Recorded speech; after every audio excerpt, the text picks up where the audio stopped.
Welcome back to the Radio Academy podcast. I'm your host, Georgy Jamieson, and this week we wish Radio 5 Live a very happy 30th birthday. The station started on the 28th of March 1994, and they're going to be celebrating this milestone with a series of events and projects throughout the year. To find out more about what makes 5 Live work so well, I chatted with journalist and 5 Live broadcaster Gordon Smart, along with the station's managing editor Julie Cullen, who was in a busy office in Salford. And I kicked off by asking her how 5 Live has changed over the last 30 years. Well, we were chatting about this with Ellie Oldroyd, who's one of our esteemed sports presenters and journalists who's been here since the station launched. And I think there's been a real evolution. Obviously, journalism changed. Social media obviously plays a huge part in it. So we have to go to where our audiences are. We have a real presence on social media, digital presence. Podcasts are a big part of what we do now so that we can reach a different audience beyond that BBC Heartland audience. And I think it's really exciting the way it's opened up. I think when I first joined the BBC, I joined as a regional news trainee, and it was a bit like My Fair Lady. I was taught to change my vowel sounds so that I wouldn't talk about open top buses in Bath. They would be open top buses in Bath. That doesn't happen anymore. We're very proud to have a range of accents and represent every nation at 5 Live. I think it really is the voice of the UK, and I think Gordon's a big part of that. Gordon, I know you've always been a big fan of the station. Is it true you used to go to sleep with it on?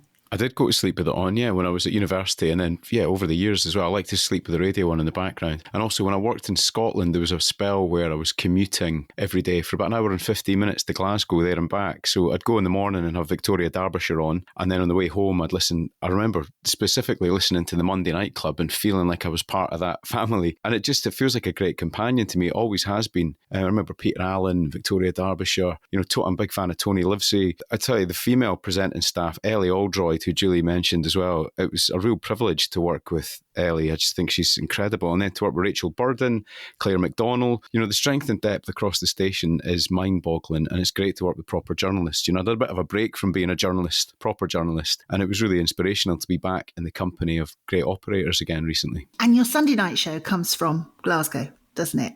Right, I know Monday to Thursday you're in Salford, but you're at Pacific Quay in Glasgow on Sunday. Tell me how important that is to you, that at least one of your shows a week comes from Scotland.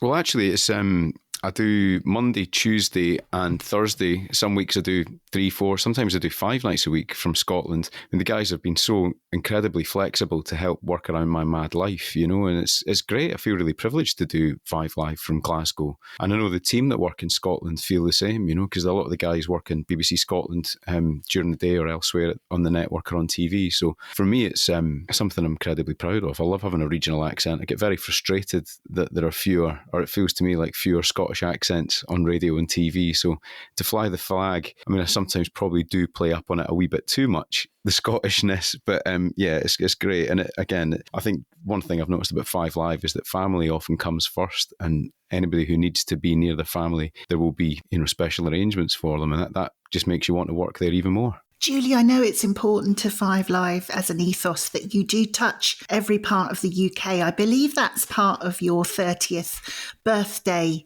plans, isn't it? Tell me about that. Well, we always plan to be across the whole of the UK. If you look at some of the voices, the newer voices that we've introduced to the network, somebody like Rima Ahmed, who's a BBC Radio Leeds presenter, who is a brilliant new talent to us. She's been representing recently. And somebody like Stefan Powell, who came to us from Newsbeat, who's Welsh. I don't want to sort of name these people as if it's tokenistic. It's not at all. They're all brilliant in their own right at doing very different things. But when there's a story, for example, the forthcoming general election or the local elections, our reporters and presenters are always out amongst people to get the real kind of slice of life of how people are reacting to the politics and the stories of the day. And we get that kind of slice of life every day on Nikki Campbell's Phone In, Your Call, which is 2 hours of people telling us what's important to them and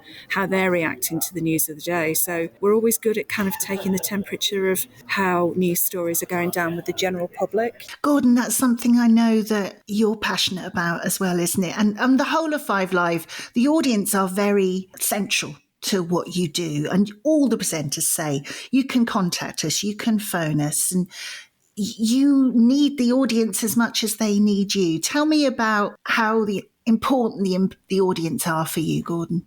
Well, on my shows now, working late in the evening, it's such an intimate connection, isn't it, with people, particularly at that time of night. You know, there's a lot of loneliness in the country at the moment. We often discuss it on air. And I think having that companion and that friendship and a voice that maybe you find familiar or friendly or helpful or encouraging or informing, I think that's a real responsibility. And I don't think anybody takes it for granted. I think the one central pillar of every presenter I've met at the station and all the journalists behind the scenes is that it is about that connection with the audience. And all those features that we do are nothing without the input and support of the great people who listen, because they often provide the best, most entertaining, engaging content, don't they, with the funniest stories. And, you know, that, again, is never taken for granted. It's such a special thing. And, you know, I found it really heartwarming recently, just hearing those stories and getting to know people and seeing regular names popping up and having lovely feedback from people that you were there for them at a time that might have been difficult, or, you know, a pregnant woman who are about to give birth, who are trying to take their mind off what's going on, or just amazing stories anecdotally. You know, I went to a thing recently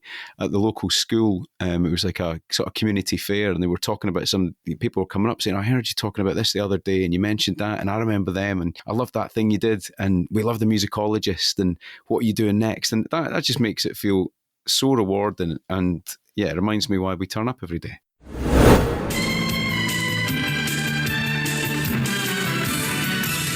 Good morning. Welcome to a new network, Radio 5 Live, news and sport from the BBC 24 hours a day.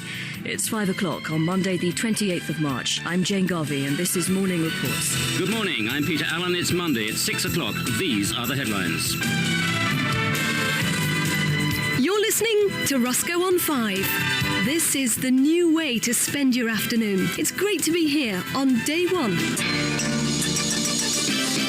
New network, same format, live football commentary, and neither of tonight's combatants have won a league game since New Year's Day. I'm John Champion, and this is Champion Sport. And welcome to Five Live's first football commentary, and as we put on our new kit, we await tonight's match. I think that's an indication of the tone of Five Live. You are news, you are sport, but it's less formal than, say, something like Radio 4. Julie, how do you go about setting the tone of the whole station?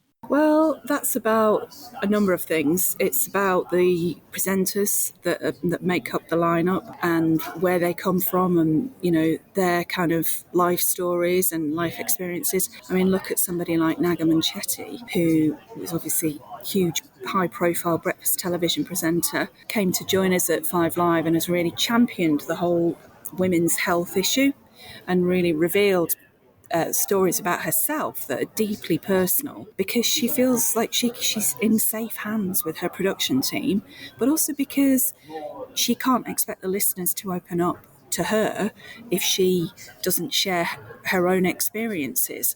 And it's been revelatory. I mean, I love the fact that those stories are happening and are hugely successful on a network like Five Live, because for a long time it was seen as being a kind of male-dominated sport and news network. I mean, maybe 30 years ago, but it's certainly evolved since then. You look at some of the, as Gordon said, some of the amazing women that are presenting on the network now, and it's inspirational to me, you know, and to lots of women that tune in. We know a lot of our listeners are women because they come on air and they tell us their stories. I mean, just today when Nikki was doing a phone-in about your experiences of living with cancer and talking to your children about it, you know, it is mainly women that are calling in on subjects like that. It defies the stereotype, really, I think, as a network. And I believe also you have more audience that listen digitally than on any other BBC station. Is that a conscious thing, or does that just happen because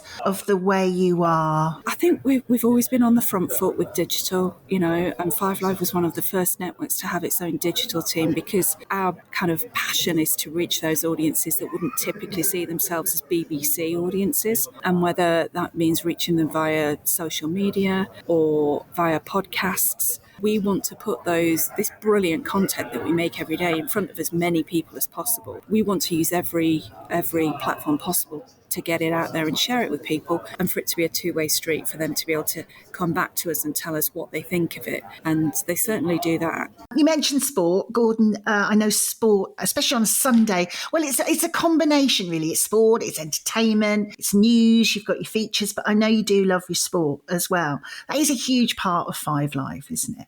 It's massive. Yeah, it's absolutely massive. Integral to the whole operation. But I'm glad you mentioned it, because this is my chance to lobby Julie to do more sport.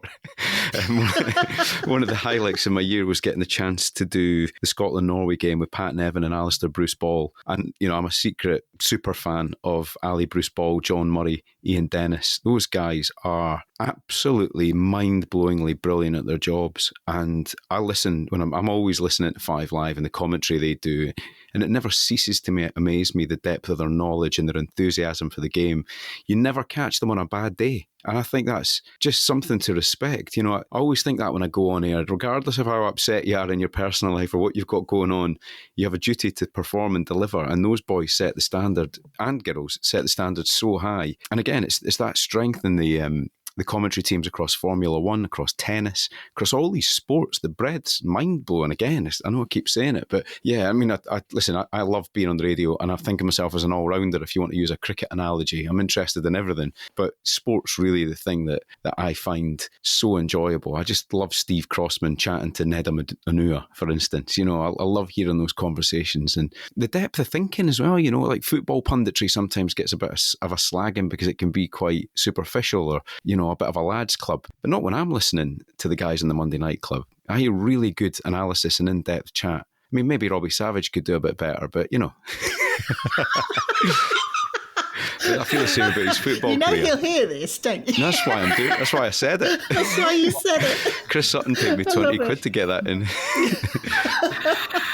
Oh my word! Oh, I do love the beefs. It does make me laugh. It's like when Rick Edwards was out in Qatar for the World Cup, and the kind of mini beefs that started with the sport commentary team out there. It's all part of the fact that everyone is working, like giving 100% all the time. Everyone's passionate about what they do.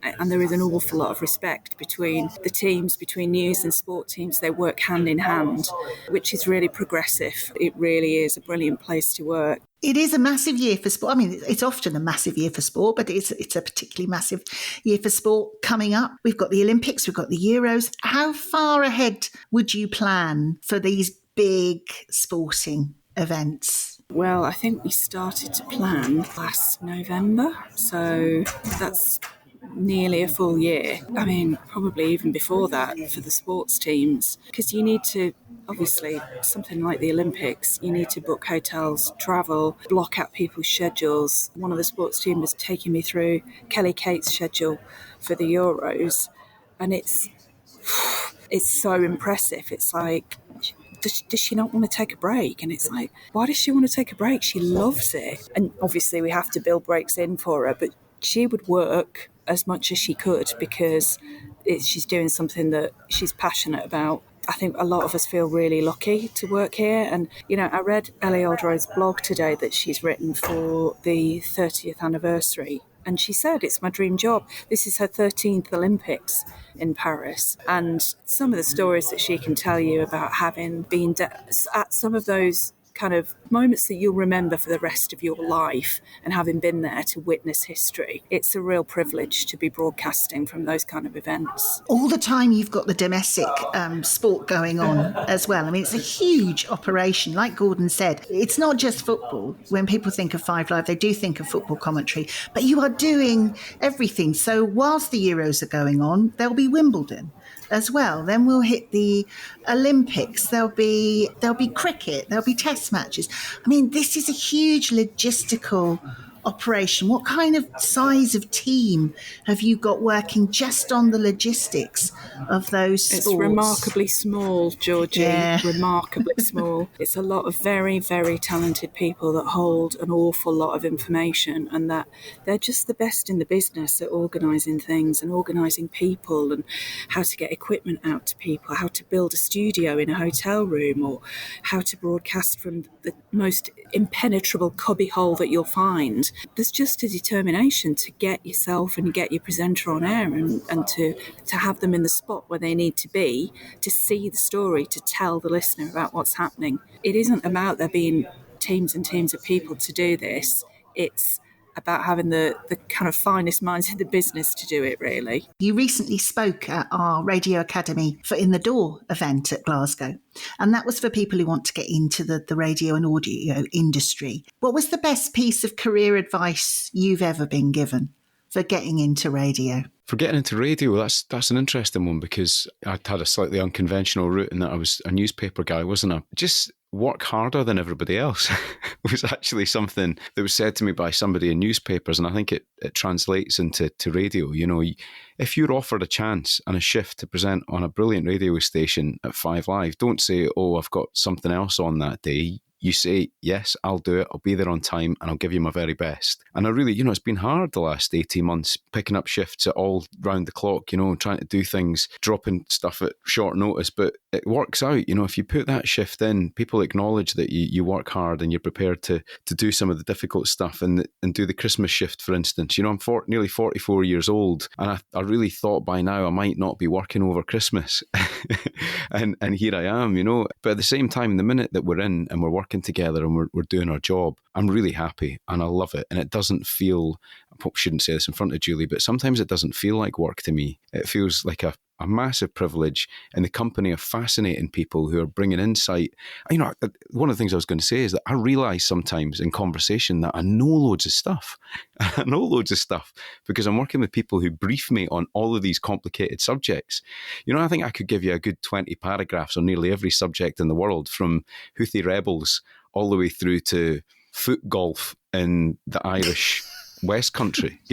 It's an amazingly versatile and rich in information place to work, and that just makes me feel grateful. So yeah, being interested, inquisitive, working all the shifts that nobody wants to be, but that is ultimately what it boils down to, working really hard. Where are the next generation of 5 Live presenters going to come from? Well, we're busy working with a lot of the next generation of 5 Live presenters. We've got a kind of unofficial presenter development scheme where we bring a lot of new voices through, and rather than kind of chuck people on air and let them sink or swim, we have a sort of mentorship where people will come in, they'll shadow a show, they'll learn from the presenter that's in and the production team about how the show's put together, and it's a gradual process. But we are bringing lots of new voices through, and we find a lot of those voices in local radio, but also in places like One Extra and Asian Network, because they're brilliant at bringing new talent through as well.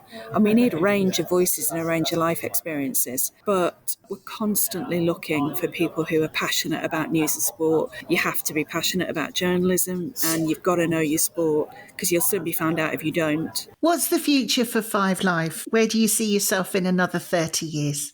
Wow, I'll be doing the Christmas. I'll be doing the Christmas shift probably. You'll be on at Christmas.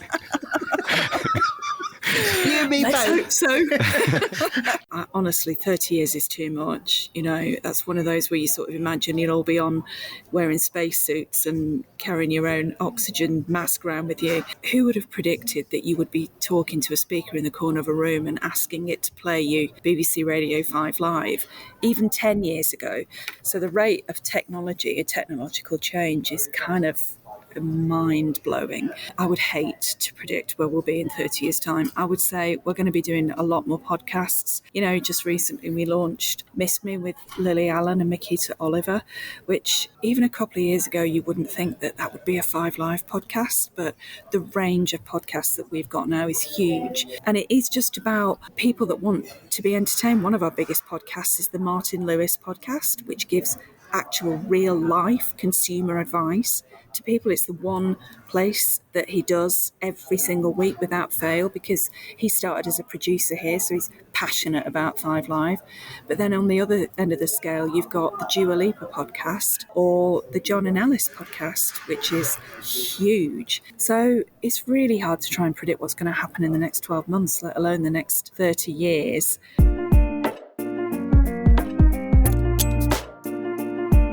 Thank you to 5 Live's managing editor, Julie Cullen, and broadcaster, Gordon Smart, for joining me this week on the podcast. And happy 30th birthday to Radio 5 Live. Don't forget that tickets for the Arias are now on sale. The ceremony is on the 7th of May, so get that date in your diary and head to radioacademy.org, where you'll see the link to book your tickets. And also remember that if you subscribe to the Radio Academy podcast wherever you listen, then you'll never miss an episode. Next week, the rest is how you have hugely successful podcasts, when I chat with Tony Pastor, one of the founders of Goal Hanger Podcasts. I'll see you then.